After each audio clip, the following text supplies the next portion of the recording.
Hey guys, I'm just going to show you how these brackets kind of compare with each other and about them. This one's roughly about 1/4 inch heavy, and this one's like about 1/2 inch heavy is what we call them. So this is your small, that is your large, and all it's doing is just giving you a little bit more surface area to actually mount them.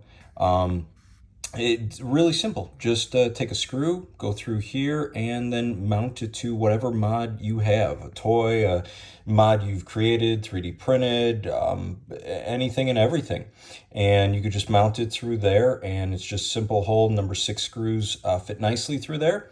And on the inside here, you can see with the bends, this bend right here where it comes out and out right there, that is to go over the ramp. So you would click it over the top and it should fit snug there and there.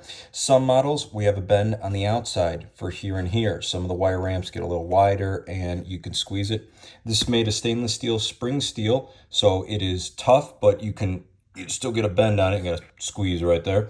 But that is the basics for how these work. It's just a simple bracket for modding out your games.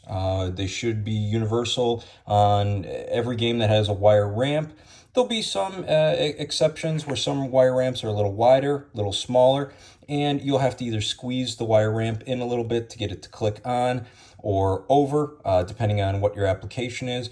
But they're just a generic bracket that'll work and allow you to mod your game more. So I hope everybody likes them. And yeah, thanks for checking them out.